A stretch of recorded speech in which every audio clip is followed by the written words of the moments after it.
Assalamualaikum warahmatullahi wabarakatuh. Perkenalkan, nama saya Feby Putri Lisdani, NIM 211023. Dalam video ini saya akan membahas tentang pengertian psikologi industri dan organisasi dan ruang lingkup psikologi industri dan organisasi. Oke, baiklah, saya akan menjelaskan pengertian psikologi industri dan organisasi. PIO, itulah singkatan dari psikologi industri dan organisasi, yang merupakan salah satu cabang dari ilmu psikologi. Psikologi industri dan organisasi membahas psikologi dalam lingkup organisasi atau aturan kerja. Ilmu ini berfokus pada pengambilan keputusan kelompok, semangat kerja karyawan, motivasi kerja, produktivitas, stres kerja, seleksi pegawai, strategi pemasaran, rancangan alat kerja, dan berbagai masalah lainnya. Banyak istilah yang digunakan untuk menyebut psikologi industri dan organisasi sebagai occupational psychology, work and organizational psychology, merupakan istilah yang digunakan di Eropa dan di Amerika. Cabang psikologi ini disebut sebagai industrial and organizational psychology. Ada juga pengertian psikologi industri dan organisasi menurut para ahli. Yang pertama ada Bloom dan Naylor, yang menyebut psikologi industri dan organisasi adalah sebuah organisasi sebagai aplikasi dari fakta dan prinsip psikologi pada masalah dalam konteks bisnis dan industri. Yang kedua ada Guyon. Guyon menjelaskan psikologi industri dan organisasi sebagai keilmuan yang mempelajari mengenai hubungan antara manusia dengan dunia kerja.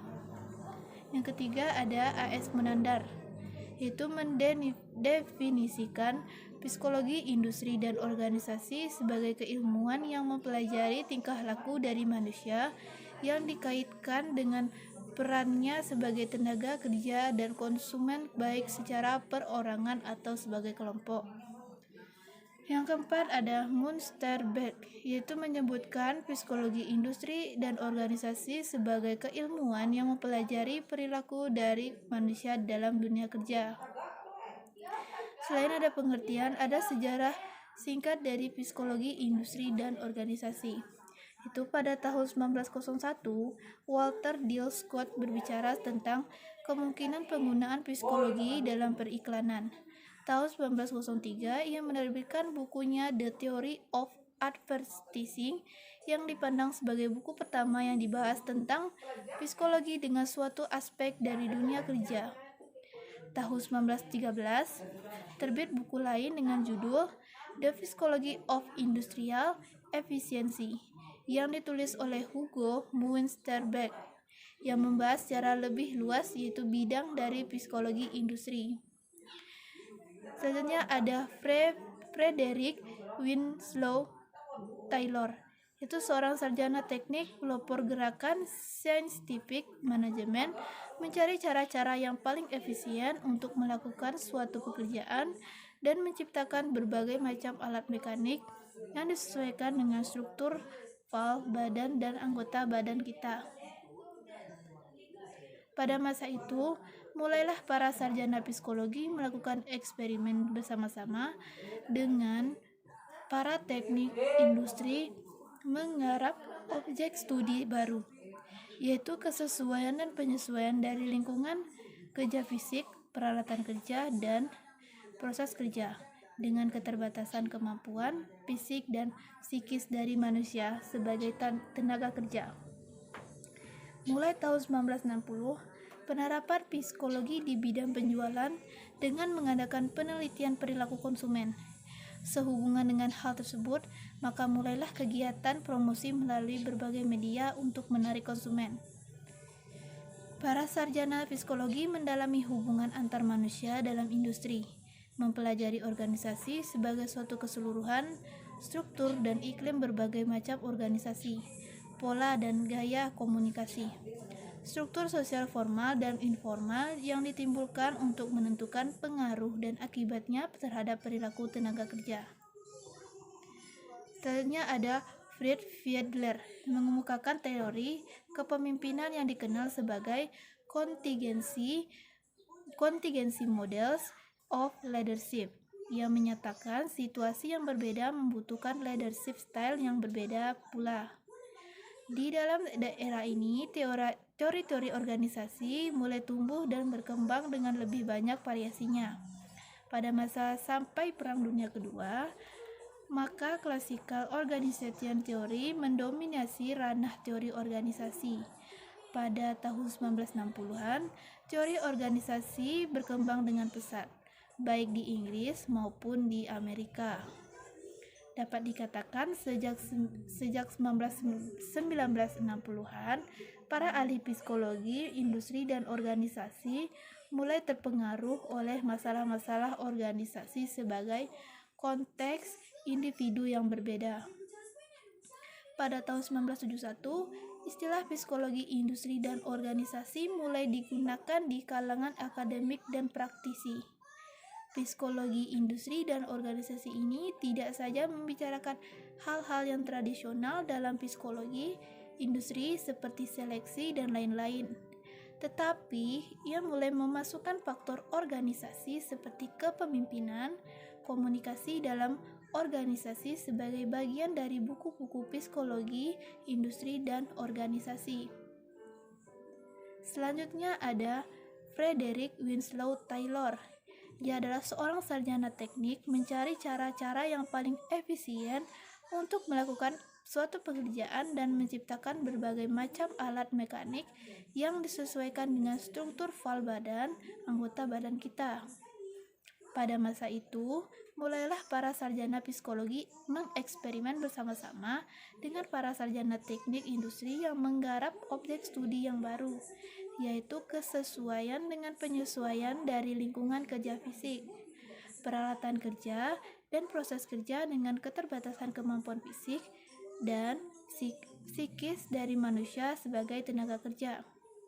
Melalui eksperimen ditemukan hukum-hukum dan prinsip-prinsip umum yang diterapkan dalam menyusun suatu proses kerja yang efisien, merancang dan membuat alat-alat yang dengan kemampuan fisik dan psikis manusia. Dengan bekerja sama dengan sarjana teknik, para sarjana psikologi memberi keterangan tentang kapasitas dan keterbatasan manusia dalam menggunakan peralatan canggih. Para sarjana psikologi juga membantu para perancang teknik dalam tata letak panel alat, baik yang ada dalam mobil maupun yang ada di dalam kokpit kapal terbang. Dan akhirnya, pada waktu bersamaan, para sarjana psikologi sebagai kelanjutan mendalami hubungan antar manusia dalam industri mulai mempelajari organisasi sebagai suatu keseluruhan. Mereka mempelajari struktur iklim dan budaya dari berbagai macam organisasi, pola dan gaya dari komunikasinya. Struktur sosial formal dan informal yang ditimbulkan untuk menentukan pengaruh dan akibatnya terhadap perilaku tenaga kerja. Psikologi industri dan sosial di Indonesia baru dikenal pada tahun dan mulai dikenal dan berkembang itu sekitar tahun 1950-an. Yang kedua, ada ruang lingkup Pio. Ruang lingkup Pio ada yang pertama itu psikologi industri sebagai sebuah ilmu. Psikologi industri mulai berkembang dan berdiri sebagai sebuah aliran psikologi setelah berakhirnya Perang Dunia Kedua. Pengembangan dalam ilmu psikologi industri dan organisasi kemudian diaplikasikan ke dalam bidang industri dan organisasi. Psikologi industri ini menggunakan beragam prinsip serta pendekatan ilmu psikologi yang digunakan untuk mengatasi masalah yang ada di dalam tempat kerja. Yang kedua, ada mempelajari perilaku manusia. Psikologi industri digunakan untuk mempelajari tingkah laku dari manusia di dalam lingkungan kerja, entah itu perilaku yang bisa diamati maupun tidak. Perilaku yang dapat diamati antara lain adalah berbicara, cara jalan, menulis, duduk, dan lainnya. Sedangkan untuk yang tidak bisa diamati biasanya seperti motivasi, kepuasan, pemikiran, dan lain-lain. Yang ketiga ada perilaku manusia di dalam perannya sebagai tenaga kerja dan konsumen. Psikologi industri dan di dalam dunia yang mempelajari mengenai peran manusia yaitu sebagai tenaga kerja dan konsumen. Konteks pembelajarannya tersebut mempelajari mengenai dunia kerja serta interaksi manusia dengan organisasi. Dunia kerja serta interaksi manusia dengan organisasi, pekerjaan lingkungan fisik, dan lingkungan sosial. Sedangkan sebagai konsumen, individu tersebut dapat menjadi pembeli atau maupun menjadi pengguna produk atau jasa. Yang keempat ada perilaku manusia yang dipelajari secara perorangan maupun kelompok. Organisasi memiliki unit-unit kerja yang mana terdiri dari beberapa subbagian kecil. Bagian tersebut semakin kecil sampai pada peran-peran untuk masing-masing individu.